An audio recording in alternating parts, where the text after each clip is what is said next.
भक्ति आंदोलन आज का हमारा टॉपिक है। और भक्ति आंदोलन को यहाँ पर हम लोग सूफ़ी के साथ ही देखते हैं और ज़्यादातर किताबों में आपको भक्ति और सूफ़ी एक साथ लिखा हुआ मिलेगा। तो भक्ति और सूफ़ी एक साथ लिखा जरूर रहता है, लेकिन ये दोनों चीज़ें एक साथ की हैं नहीं एग्जैक्टली। सूफीज़म जो कॉन्सेप्ट था वो बिल्कुल नया कॉन्सेप्ट था कि इस्लाम के साथ नया नया वो चला आ रहा था। भक्ति का जो कॉन्सेप्ट था, ये भक्ति का कॉन्सेप्ट भारत के लिए नया कोई कॉन्सेप्ट नहीं था। ये भारत के लिए बहुत पुराना कॉन्सेप्ट है और इसकी जो शुरुआत है ये वैदिक काल से मानी जाती है। वैदिक काल में जब पोस्ट वैदिक एज में, उत्तर वैदिक युग में जब उपनिषद लिखे गए तो उन्हीं उपनिषदों में भक्ति का सबसे पुराना कॉन्सेप्ट मिलता है और वहीं से भक्ति की शुरुआत हुई, जो लगातार कंटिन्यू रही और अब तक है। अब तक भक्ति है, भक्ति ऐसा नहीं है समाप्त हुई, बस उसके स्वरूप में थोड़ा बहुत बदलाव आए, कुछ समस्याएं आई। तो वही जब भक्ति आंदोलन जब ये शुरुआत से ही चल रहा था, उसमें समय के साथ साथ बहुत सारी समस्याएं आई, कर्मकांड आए, पूजा पाठ आए, मूर्तियाँ आई और भक्ति जो था, जो यानी ईश्वर जो थे वो आम जनता से थोड़े दूर होते चले गए। तो ये एक तरीके जो हमारे धर्म में बहुत सारी कुरीतियाँ, बहुत सारी समस्याएं आई, उन्हीं समस्याओं को ठीक करने का प्रयास था, उन्हीं समस्याओं को सुधारने का प्रयास था। सुधारने का प्रयास का मतलब है कि जैसे लोहा होता है, लोहे में जंग लग जाती है। अब लोहे में जंग लग जाती है तो लोहा खराब होने लगता है, तो उस जंग को क्या किया जाता है? साफ़ किया जाता है। लोहा वही रहता है, बस उसको थोड़ा सा ऊपर से साफ़ कर देते हैं। अगर वो जंग साफ़ नहीं की तो लोहे की शक्ल ख़राब हो जाती है, लोहा इस्तेमाल में आने लायक नहीं रहता और ज़्यादा समय तक जंग लगी रही तो लोहा ख़राब हो जाता है। तो वही हमारे धर्म के साथ था कि जैसे जैसे धर्म का विकास हुआ तो विकास के साथ साथ बहुत सारी समस्याएं, बहुत सारी कुरीतियाँ भी शुरू हुई और समय समय पर एक तरीके से धर्म सुधार के आंदोलन चलते रहे, जिसने उन कुरीतियों को ठीक करने का प्रयास किया, उनको साफ़ करने, उस गंदगी को साफ़ करने का प्रयास किया। तो ये जो भक्ति आंदोलन जो इस काल का हम लोग देखते हैं, ये एक तरीके से वही सुधार या उसी साफ सफाई का प्रयास था। यानी एक तरीके से ये धर्म सुधार आप कह सकते हैं कि जो प्राचीन जो वैदिक धर्म था उसमें जो समस्याएं आ रही थी उन्हीं को सुधार करने का प्रयास किया जा रहा था, क्योंकि वो जो धर्म था उसमें इतने कर्मकांड और इतने विधि विधान और इतने पुरोहित, इतने मंदिर, इतने जो है कि मूर्तियाँ और इतनी चीज़ें आ गई थी कि वो आम जनता की पहुँच से बिल्कुल ऊपर चला गया था। तो जब ऊपर चला गया था आम जनता वहाँ तक पहुँच ही नहीं पा रहा था। और जो वो दौर था उस समय का, उस समय जो भारत में राजपूतकालीन समाज था, तो उस समाज में बहुत सारी विकृतियाँ भारत में आ चुकी थी।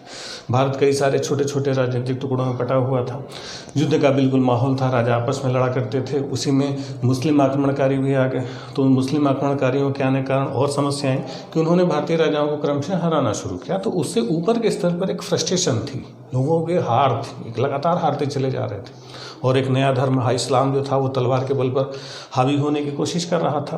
तो एक नया धर्म हमारे ऊपर हावी होने की कोशिश कर रहा है और पुराने धर्म में बहुत सारी समस्याएं आ चुकी हैं।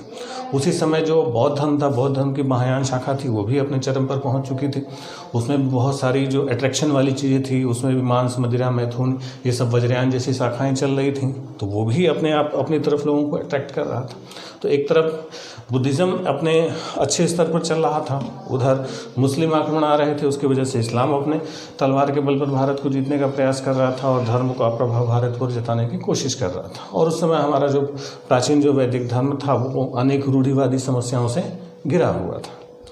भारत जाति के बंधनों में बिल्कुल जकड़ा हुआ था, अमीर गरीब में भेदभाव बिल्कुल बढ़ा हुआ था, जो शूद्र थे और जो अशूद्र थे उनमें बहुत सारे विभेद किए जाते थे, अस्पृश्यों को बहुत सारे समाज में अधिकार नहीं दिए गए थे, एक तरीके से समाज से उनको बाहरी माना जाता था, बहिष्कृत किया जा चुका था। महिलाओं पुरुषों में बहुत ज़्यादा भेदभाव होता था, महिलाओं को घरों में कैद किया जाने लगा था, महिलाएं जो है कि अब स्वतंत्रतापूर्वक नहीं घूम सकती थी। तो एक तरीके से सामाजिक जो समस्याएं थी बहुत ज़्यादा बढ़ चुकी थी। तो इस समय धर्म को सुधरने की ज़रूरत थी भी बहुत ज़्यादा। और जब जब समस्याएं आती हैं, जैसे कहा जाता है ना कि जब जब समस्याएं बहुत ज़्यादा बढ़ती हैं तो फिर उसको सुधारने का प्रयास अगर नहीं किया गया तो फिर एक बहुत बड़ा संकट उत्पन्न हो जाता है। तो वही उस समय था कि जब इतनी सारी समस्याएं चल रही थी तो धर्म को सुधार करना बहुत ज़रूरी हो गया था। वही जो धर्म सुधार का प्रयास किया गया उसी को नाम दिया जाता है भक्ति मूवमेंट के रूप में, भक्ति आंदोलन के नाम से इसको शुरू तो भक्ति आंदोलन के नाम से नहीं किया गया, विचारक है, बाद में इसको भक्ति आंदोलन नाम दिया गया। और इसकी जो शुरुआत हुई थी ये दक्षिण से हुई थी, साउथ से हुई थी। अब जैसे हम लोग सूफी पढ़ते हैं तो सूफी और भक्ति में जो बेसिक डिफरेंस हम लोग देखते हैं कि जो सूफी मत था वो पश्चिमोत्तर और नॉर्थ वेस्ट से आया और उत्तर भारत तो पहले हावी हुआ, तब दक्षिण की तरफ बढ़ने का प्रयास किया। जबकि जो भक्ति मूवमेंट था हमारा, भक्ति की शुरुआत साउथ से हुई थी, दक्षिण, एकदम दक्षिण, केरल से शुरू हुआ और केरल से शुरू होकर उत्तर की तरफ बढ़ा। ठीक है, तो भक्ति और सूफी मूल अंतर यही है, सूफी उत्तर से आ रहा था और भक्ति दक्षिण से शुरू हो रही थी। और इसकी जो शुरुआत की थी केरल में, एक कलाड़ी गांव है, केरल के कलाड़ी गांव में शंकराचार्य का जन्म हुआ था। उनको जगत गुरु शंकराचार्य भी कहा जाता है। तो शंकराचार्य जी ने, जिनका 788 में केरल के कलाड़ी गांव में जन्म हुआ था, और उन्होंने इस भक्ति आंदोलन की शुरुआत की और उन्होंने इन कुरीतियों पर बहुत ही कड़ा प्रहार किया और हाथ में वो दंड लिए, दंडी स्वामी कहलाते हैं उनके अनुयायी, हाथ में दंड लिया और दंड लेके पूरे देश में उन्होंने भ्रमण करना शुरू किया। और उन्होंने अपनी जो विचारधारा थी, जो अद्वैतवाद था, उसके माध्यम से पुरानी जो समाज में धर्म में जो जटिलता आ गई थी, जो संकीर्णता आ गई थी, उसको तोड़ने का प्रयास किया। और शंकराचार्य जी की जो सबसे अच्छी बात थी कि उन्होंने केवल बातों से ही काम नहीं किया। जैसे बहुत सारे फिलोसफर होते हैं, बोल के खाली हो जाते हैं, लिख के खाली हो गए, हमने साहित्य लिख दिया, हमने बोल दिया। करने वाले बहुत कम लोग रहे। ज़्यादातर क्या है, भाषण देके खाली हो जाते हैं, हाँ ये होना चाहिए, वैसा होना चाहिए, वैसा होना चाहिए। शंकराचार्य जी ऐसे व्यक्ति थे कि जिन्होंने अपने विचार दिए, विचारों का प्रचार किया और उसको स्थायी रखने के लिए बहुत बड़े काम किए। उनका जो सबसे बड़ा काम है, इन्होंने अपने 4 मठ बनाए, जो आप पीठ के नाम से जानते हैं, जो आप सुनते हैं ना, जो 4 धाम की यात्रा की जाती है। उन्होंने उत्तराखंड में ज्योतिषपीठ की स्थापना की, जो बद्रीनाथ के नाम से प्रसिद्ध हुआ। उधर पुरी में उन्होंने गोवर्धन पीठ की स्थापना की, जो पुरी का गोवर्धन पीठ कहा जाता है, उसमें बलभद्र सुभद्रा की मूर्ति रखी हुई है। फिर द्वारिका में उन्होंने शारदा पीठ की स्थापना की, द्वारका का जो शारदा पीठ है उसमें कृष्ण की उपासना की जाती है। फिर मैसूर में उन्होंने श्रृंगेरी पीठ जो शिव के उपासक रहे, तो श्रृंगेरी पीठ की स्थापना की। तो इस तरीके से बद्रीनाथ, गोवर्धन पीठ, शारदा पीठ और श्रृंगेरी पीठ, इन 4 पीठ की स्थापना की। तो ये जो 4 धाम कहा जाता है, ये इन्होंने स्थापना की। यानी शंकराचार्य ने केवल बातें नहीं की, उसको लागू करने के लिए, उसका प्रचार प्रसार करने के लिए पीठ की स्थापना की और जो वैचारिक आयाम नए नए उन्होंने दिए। इनका जो मत था वो शैव और कुछ महायान से प्रभावित था। हालांकि इन्होंने बौद्ध धर्म को अपना ही लिया, मतलब बौद्ध धर्म की सारी बातों को अपने अंडर में शामिल किया। बहुत सारी जो विद्वान हैं, इनको प्रच्छन्न बुद्ध कहा भी जाता है, क्योंकि इन्होंने बौद्ध धर्म को आत्मसात, मतलब बौद्ध धर्म की बातों को अपने अधीन में लेके आए थे। ठीक, अब ये जो शंकराचार्य जी ने शुरुआत की भक्ति आंदोलन की, और उनका जो आइडियोलॉजी रहा वो किसका रहा, अद्वैतवाद। अब ये अद्वैतवाद क्या है, इसका कॉन्सेप्ट हम लोग समझेंगे। इससे पहले हम लोग भक्ति के कुछ स्वरूपों की बात कर लेते हैं। जो भक्ति आंदोलन था, भक्ति आंदोलन को हम लोग 2 स्वरूप में बात करते हैं। एक भक्ति का स्वरूप सगुण माना जाता है और एक निर्गुण माना जाता है। सगुण का मतलब होता है गुण यानी कि जैसे जिसका गुण हो, कुछ दिखाई दे। जैसे अगर हम आपके सामने खड़े हैं, हम आपके सामने खड़े होकर पढ़ा रहे हैं, हम आपके सामने खड़े होकर पढ़ा रहे हैं, तो आप हमारा गुण बता सकते हैं कि हाँ लंबे हैं कि चौड़े हैं, कि मोटे हैं कि गोरे हैं, कि काले हैं, कि सर पे बाल है कि नहीं है, मुंह पे मूंछ है कि नहीं है। ये सारे हमारे गुण हैं, वो आपको दिखाई दे रहे हैं। आप किसी से बता सकते हैं कि हाँ गिरीश सर से पढ़ते हैं तो गिरीश सर की लंबाई ये है, चौड़ाई ये है, मोटाई ये है, क्योंकि हम दृश्य हैं, हमारा एक फिगर है। ठीक, और वही हम आपको दिखाई ना दें, केवल अस्तित्व हमारा हो कि वो गिरीश सर क्लास ले रहे हैं, अब पढ़ा रहे हैं या जो भी कर रहे हैं, दिख नहीं रहे हैं हमें, यानी उनका कोई शेप नहीं है, कोई आकार नहीं है, वो कैसे हैं। तो जब कोई आकार नहीं है, कोई कैसे हैं, वो सब कुछ नहीं है, तो वो क्या है, वो निर्गुण है। निर्गुण का कुछ नहीं मतलब कि कुछ हमें दिखता होता नहीं। लेकिन सगुण में क्या हुआ कि कुछ दिखा कि हाँ उनका शेप एंड साइज और लंबाई और चौड़ाई और गोराई और कालापन सब कुछ दिखाई दे रहा है। अब ये जो सगुण शाखा थी, सगुण को भी 2 हिस्सों में बांटा गया, और जो निर्गुण था, निर्गुण को भी 2 हिस्सों में बांटा जाता है। जो सगुण शाखा यानी जिसका गुण हो दिखाई देता है, तो एक शाखा सगुण की कही जाती है रामाश्रयी, और दूसरा कहा जाता है कृष्णाश्रयी, या राम मार्गी और कृष्ण मार्गी भी कहा जाता है, कृष्णाश्रयी। ठीक, यानी जो सगुण वाले हैं वो या तो राम की पूजा करेंगे या कृष्ण की पूजा करेंगे। फिर निर्गुण में भी 2 आते हैं, यानी जो किसी खास शेप की पूजा नहीं करते, उनमें एक आते हैं ज्ञान मार्गी,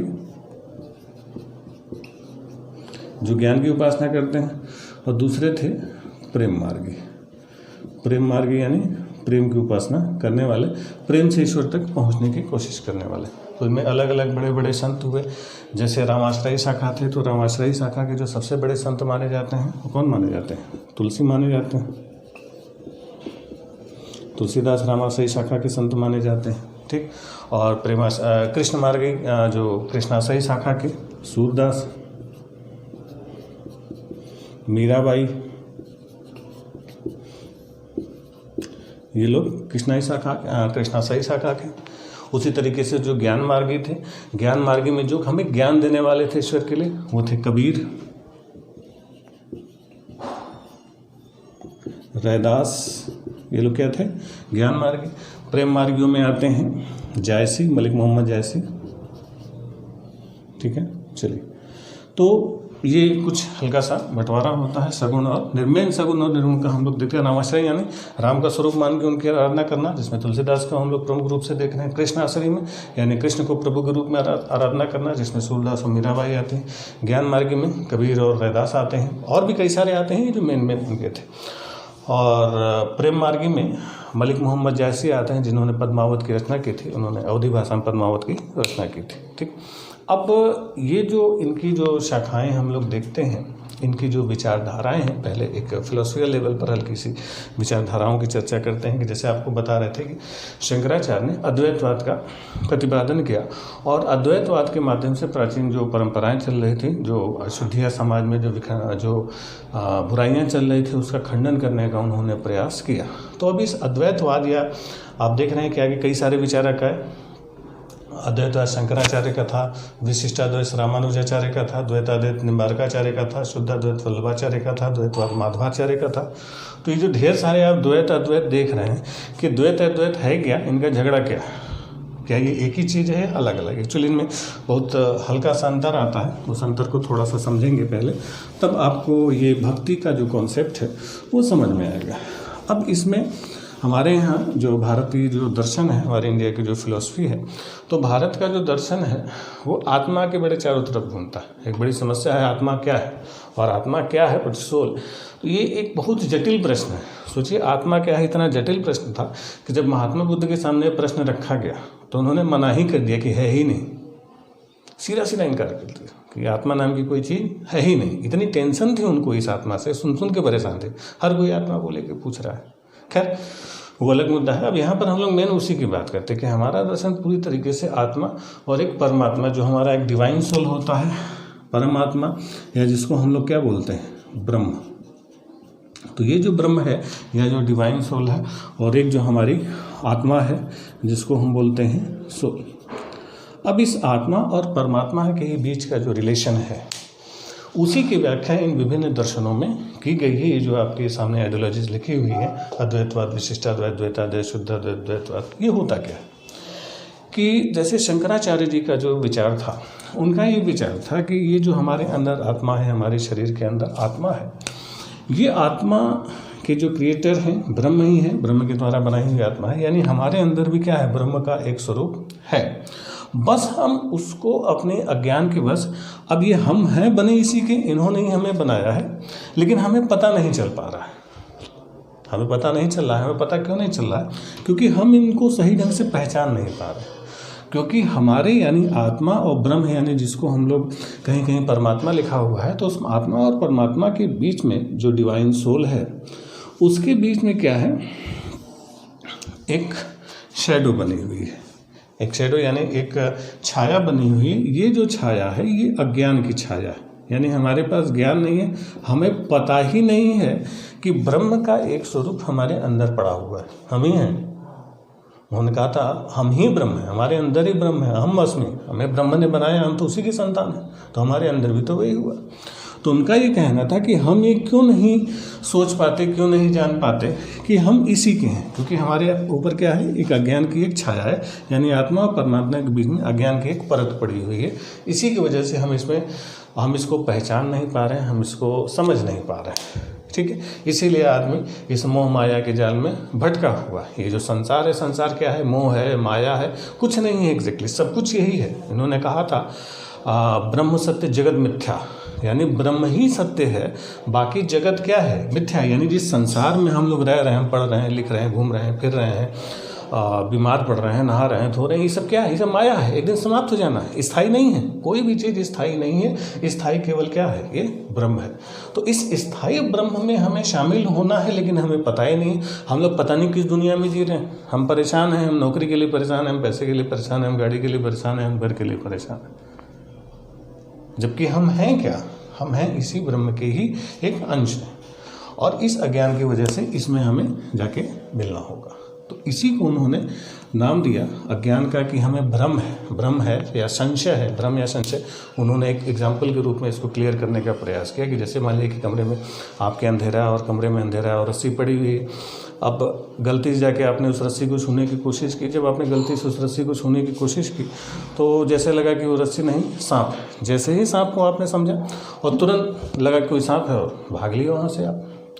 अब है वो एग्जैक्टली रस्सी, लेकिन अंधेरे की वजह से वो रस्सी नहीं, आपको लग रहा है कि वो सांप है। तो वही उन्होंने उदाहरण दिया कि ये जो अंधेरा है वही अज्ञान का अंधेरा है वो एग्जैक्टली रस्सी, लेकिन उस अंधेरे की वजह से आप उसको सही रूप नहीं पकड़ पा रहे हैं।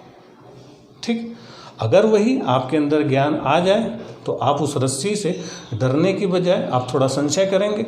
मोबाइल से टॉर्च जला के देख लीजिए कि भाई वो सांप नहीं, वो तो रस्सी है। लेकिन वो तो समझ में आता नहीं। टॉर्च जाके देखने में जैसे ही डर लगा, जैसे ही लगा भ्रम हुआ आपको कि वो सांप है, तुरंत सर पर पैर रख के भाग लिया आप।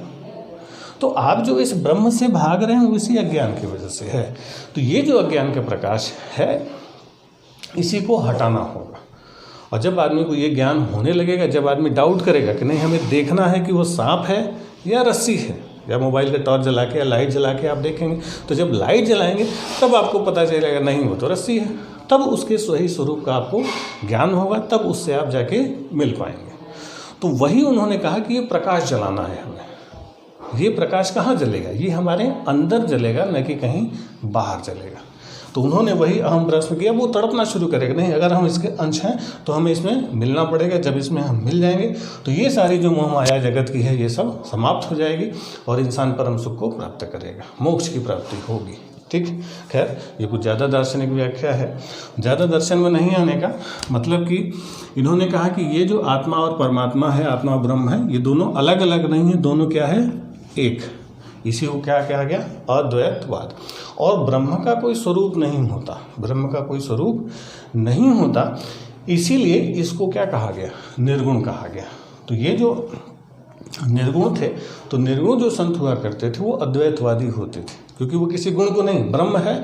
अब ब्रह्म क्या है, कैसे है, इसका स्वरूप डिफाइन नहीं है कि ब्रह्म लंबा है, चौड़ा है, कि मूंछों वाला है, कि गदा लिए हुए घूम रहा है, कि तीर धनुष लेके घूम रहा है, कि हाथ में 8047 लेके घूम रहा है, ये किसी को नहीं पता। तो इसीलिए ब्रह्म को क्या माना गया? निर्गुण माना गया। ठीक, तो ये अद्वैतवाद था। अद्वैत का मतलब आत्मा और परमात्मा एक है, ये मिलेगी। उसी में रामानुजाचार्य के बाद में विचार आया जिसमें उन्होंने विशिष्टाद्वैत का, तो उन्होंने कहा कि ये आत्मा और परमात्मा के बीच एक विशिष्ट, यानी ब्रह्म और आत्मा एक नहीं है, एक दूसरे से अलग है, थोड़ा सा अलग। थोड़ा सा अलग का मतलब है कि उन्होंने कहा कि बना इसी से है, लेकिन इसके विशिष्ट तत्वों से इसका निर्माण हुआ है। विशिष्ट तत्वों से इसका निर्माण होने का मतलब है कि जैसे नहीं लोहे में या लोहे की चाकू होती है, तो चाकू में जब धार देते हैं, कई बार देखते होंगे आप मशीन में धार देते हैं, तो वो लोहे से जब धार देते हैं तो चाकू से एक चिंगारी टाइप की निकलती है, चिंगारी निकलती है। तो वो है चिंगारी, निकल कहाँ से रही है? लोहे से निकल रही है। तो वो है तो लोहे का अंश, लेकिन वो लोहा नहीं है, लोहे का ही अंश है जो चिंगारी के तरीके से निकल रहा है और कुछ समय बाद समाप्त हो जा रहा है। तो वही विशिष्टाद्वैत में रामानुजाचार्य ने समझाया कि जो आत्मा है इस ब्रह्म का ही एक विशिष्ट रूप है। जैसे लोहे को जब रगड़ते हैं, जो शांत तेज धार देते हैं तो चिंगारी टाइप से निकलती, तो वही एक विशिष्ट चीज़ है जो कुछ समय बाद क्या हो जाएगी? विलुप्त हो जाएगी और मिलना इसी में है उसको ब्रह्म में आके।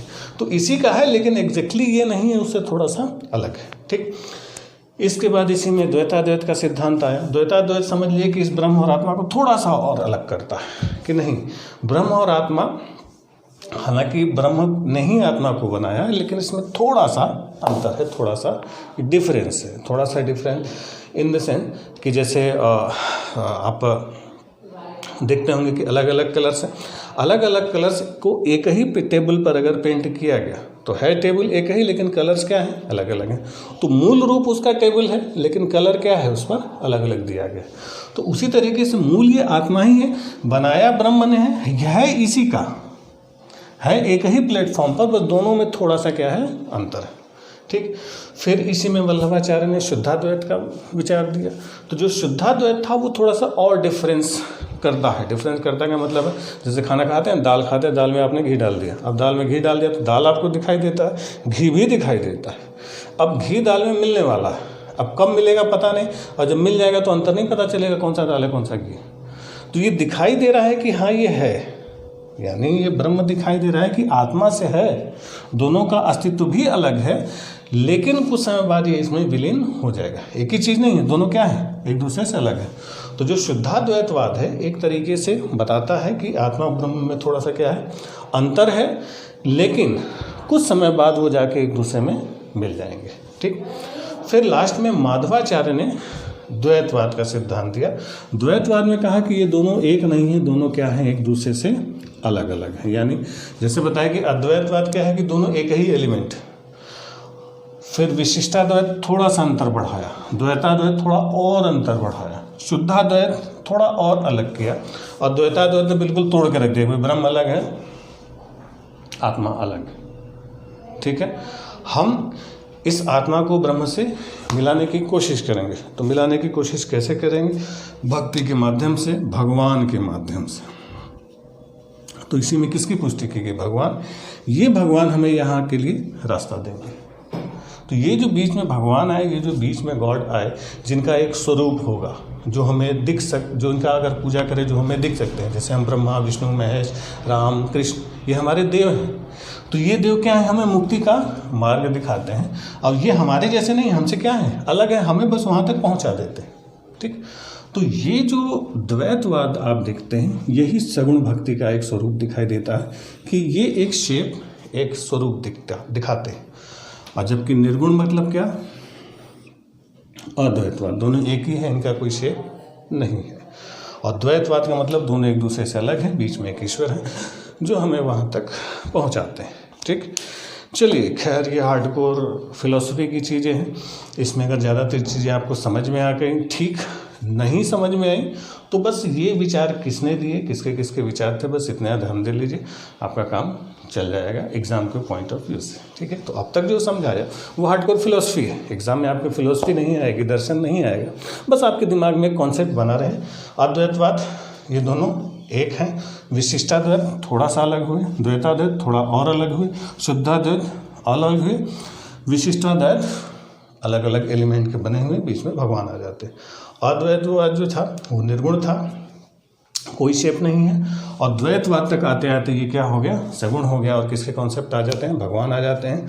और भगवान भी समय समय पर जब देखते हैं कि धरती पर बुराइयां होने लगती हैं तो फिर से अवतार लेते हैं। जैसे राम का अवतार हुआ, कृष्ण का अवतार हुआ, बुद्ध को भी अवतार के रूप में शामिल कर दिया गया। आगे कल की एक अवतार होगा जो आने वाला है, शायद अगर हुआ कुछ ऐसी समस्या बढ़ी। ठीक, तो ये जो कॉन्सेप्ट था ये हमारे इसी भक्ति आंदोलन की मूल फिलॉसफी थी। चलिए, अब ये तो बहुत दर्शन की बातें हो गई, अब कुछ फैक्ट्स की बात कर ली जाए। अब इसी भक्ति के कुछ अलग अलग संत हुए, कुछ संतों के बारे में, जिसमें कुछ राम मार्ग की शाखा, कुछ वैष्णव मार्ग की शाखा, कुछ सगुण, कुछ निर्गुण। सगुण निर्गुण तो समझ में आ गया होगा। अब इसी में कुछ प्रमुख संतों की बात हम लोग कर लेते हैं। जैसे इसमें एक प्रमुख संत हुआ करते थे रामानुजाचार्य। रामानुजाचार्य जो थे वो 1017 से 1137 तक थे। ये विष्णु के अवतार कहे जाते थे। ये साउथ से दक्षिण में कहा जाता है कि भक्ति आंदोलन की जो शुरुआत थी वो रामानुजाचार्य ने की थी। और रामानुजाचार्य भी कैसे थे? शगुन भक्ति, यानी अगर विष्णु की उपासक है, यानी किसी व्यक्ति की उपासना, अरे किसी देव की उपासना कर रहे हैं, मतलब वो क्या होंगे? सगुण होंगे। और इनकी जो थी आइडियोलॉजी क्या थी? विशिष्टाद्वैत की इनकी आइडियोलॉजी थी। इन्हीं के रामानुजाचार्य जो थे, इन्हीं के चेले थे रामानंद। ये जो रामानंद थे, रामानंद जी का जो जन्म था ये प्रयाग में हुआ था। प्रयाग, जिसको पहले इलाहाबाद कहते थे, अब प्रयाग कहते हैं। फिर प्रयाग से फिर बाद में काशी आ गए। काशी में आके इन्होंने काशीवास किया और राम की उपासना की। और राम के बहुत बड़े ये भक्त थे।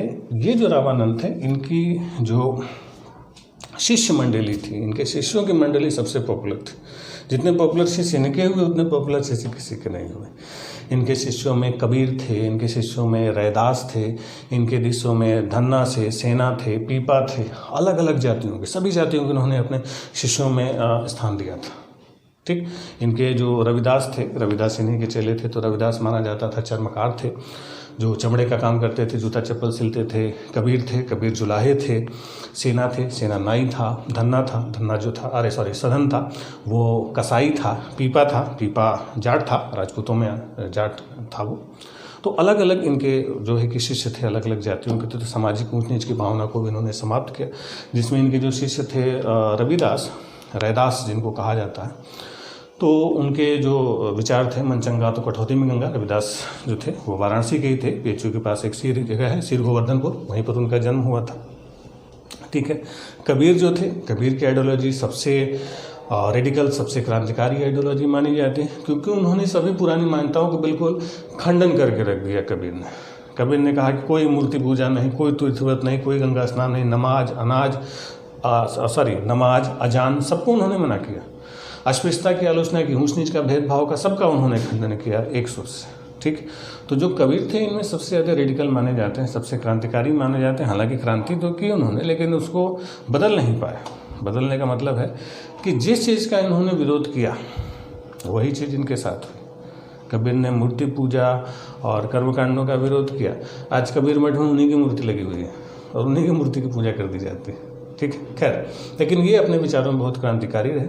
हालांकि कबीर जो थे उस समय अफगानों के शासनकाल में हुआ करते थे, उस समय सिकंदर लोदी का शासन था। ठीक, चलिए खैर, तो कबीर जो थे वो सभी धर्मों को एक समान रूप से देखते थे, हिंदू मुसलमान किसी को नहीं छोड़ते थे। इन्होंने अपने ईश्वर के रूप में राम को भी पूजा है, हरि को भी पूजा है, गोविंद को भी पूजा है, अल्लाह को भी कहा है, साईं को भी कहा, साहिब भी कहा।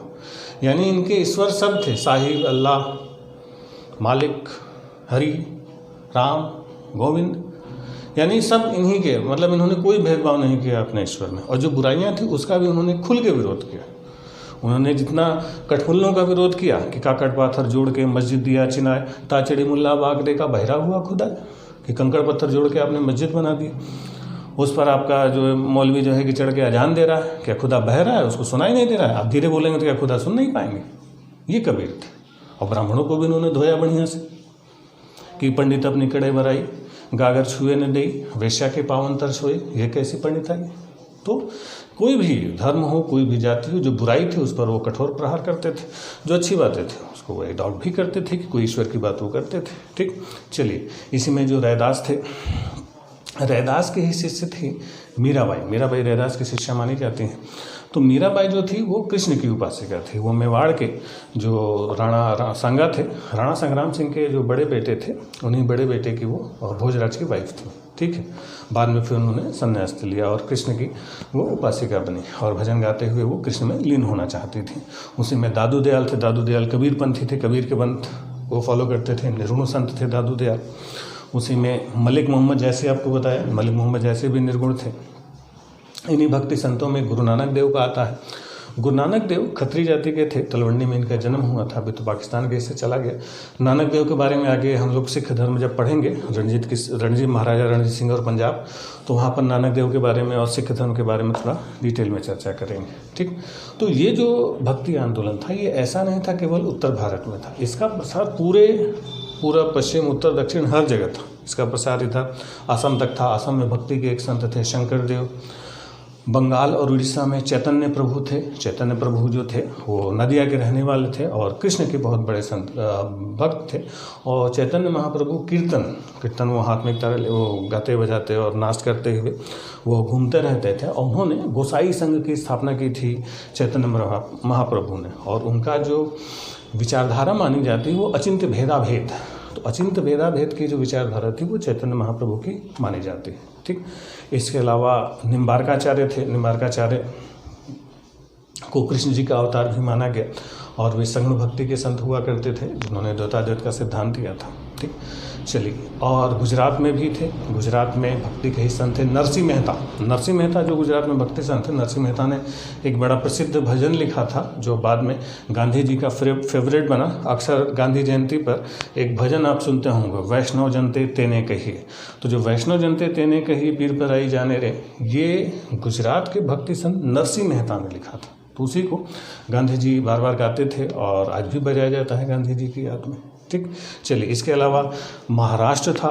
महाराष्ट्र में जो भक्ति था, तो महाराष्ट्र भक्ति का जो स्वरूप था वो थोड़ा सा अलग था। महाराष्ट्र भक्ति में क्या था कि वहाँ पर कृष्ण के बाल रूप की पूजा करते थे, बचपन का रूप। कृष्ण का जो बाल रूप था विठोबा, विठोबा उसको कहा जाता था। तो कृष्ण के बाल रूप विठोबा की ये पूजा करते थे और इनका जो सेंटर था, केंद्र था, वो था महाराष्ट्र का पंढरपुर। ठीक है, यानी महाराष्ट्र जो धर्म था ये किसकी पूजा करता था? विठोबा की। विठोबा कौन थे? कृष्ण के बाल रूप, कृष्ण जी के बचपन के रूप को विठोबा कहा जाता था। विठोबा की पूजा होती है। उनका केंद्र कहाँ पर है? पंढरपुर में है। और इनके जो सबसे बड़े जो संत थे, संत ज्ञानेश्वर थे। संत ज्ञानेश्वर माना जाता है कि भगवत गीता का उन्होंने मराठी ट्रांसलेशन लिखा था, मराठी अनुवाद लिखा था। ठीक, चलिए, इसके अलावा महाराष्ट्र धर्म में 4 जो इनके बड़े बड़े संत हुए थे, एक का क्रम से आपको नाम बता देते हैं। नामदेव, एकनाथ,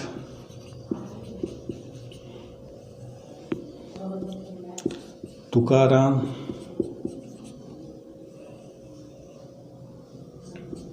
ठीक है। तो ये जो तीनों थे, नामदेव, एकनाथ, तुकाराम, एक क्रम से, समय काल के हिसाब से क्रम से आपको लिखवाया है कि सबसे पहले कौन थे? नामदेव, उसके बाद फिर एकनाथ थे, फिर उसके बाद तुकाराम थे। और आते आते जब छत्रपति शिवाजी का समय आता है तो उस समय थे रामदास, समर्थ गुरु रामदास, इनका पूरा नाम था रामदास। ये जो रामदास थे, समर्थ गुरु रामदास इनको कहा जाता है, ये शिवाजी के आध्यात्मिक गुरु थे। शिवाजी के स्पिरिचुअल गुरु यही थे रामदास। ये किसके गुरु थे? शिवाजी के। ठीक, तो ये लोग महाराष्ट्र धर्म से जुड़े हुए थे। एग्जाम में इनका क्रम पूछा जाता है, ध्यान रखेंगे। और इसके पहले कौन थे? ज्ञानदेव। ठीक, ज्ञानदेव सबसे पहले बताया, फिर नामदेव, एकनाथ, तुकाराम और रामदास। इसमें भी जो महाराष्ट्र भक्ति था, महाराष्ट्र भक्ति के 2 हिस्से थे, एक धरकरी और एक वरकरी। तो जो शुरुआत के 3 थे ये लोग थे वरकरी, यानी महाराष्ट्र भक्ति का कौन सा संप्रदाय था? वरकरी संप्रदाय। ठीक है, और जो समर्थ गुरु रामदास थे ये धरकरी थे।